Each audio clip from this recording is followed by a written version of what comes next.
Comment on fait maintenant pour trouver la distance entre deux points dans un plan cartésien? Ben voilà, c'est comme ça qu'on va faire. La distance entre deux points, c'est la longueur du segment en ligne droite qui relie ces deux points-là. Donc, si on a deux points, un point A, un point B, on a associé x1, y1 au point A, x2, y2 au point B. Comment je fais pour trouver cette longueur-là? Bien, cette longueur-là, on va utiliser le déplacement X et le déplacement Y. Et là, on voit qu'avec la souris, ce que ça fait, que ça fait un beau triangle rectangle. Donc, on va utiliser notre fameux théorème, bien connu, celui du théorème de Pythagore. Alors, bon, ce qu'on va faire, la distance, je vous la donne. Elle est ici, inspirée du théorème de Pythagore. On aurait pu en faire la démonstration facilement. Par contre, l'objectif des capsules vidéo, c'est vraiment d'aller droit au but, mais c'est quelque chose qu'on peut vraiment faire en classe facilement. Donc, distance, on le symbolise par D. Entre parenthèses, bien, on indique que c'est la distance entre quoi? Donc, c'est entre A et B, donc pas de mots.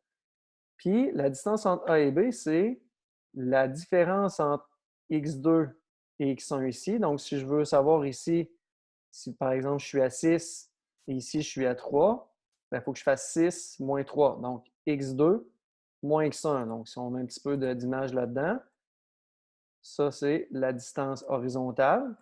Ça, c'est la distance verticale. Donc, ici, ça va être 6 moins 3. Donc, x2 moins x1. De là, l'importance d'avoir écrit comme ça.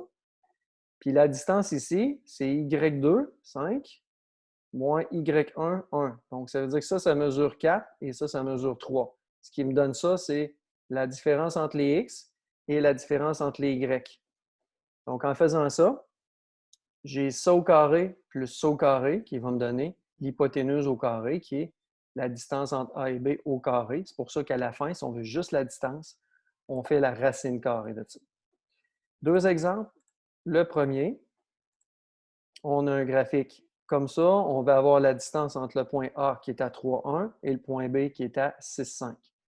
Je prends ma formule de la distance entre deux points ou carrément mon théorème de Pythagore.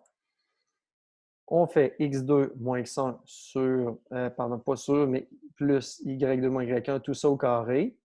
Ça donne 3 au carré plus 4 au carré. Ça va donner 25. Racine carrée de ça donne 5. Ça signifie que la distance de AB est de 5 unités. Un dernier exemple. J'ai le point A qui est à 2,5, j'ai le point B qui est à 7,1. Peu importe lequel on choisit, ça n'a pas d'importance. C'est bien important de dire, bon, ben, est-ce que c'est lui mon deuxième ou est-ce que c'est lui mon deuxième? Ça n'a pas d'importance parce qu'un moins l'autre au carré, si ça donne un négatif ou un positif, à cause des carrés qui sont dans l'équation, ça va s'éliminer. Là, j'ai décidé de prendre lui qui était mon x2, le x1, donc x2 moins x1, ça va donner 5. y2 moins y1, ça va donner moins 4. Comme on disait que les moins, les carrés vont les faire éliminer. Donc, ça va donner 25 plus 16 qui donne 41. Racine carrée de 41, environ 6,4.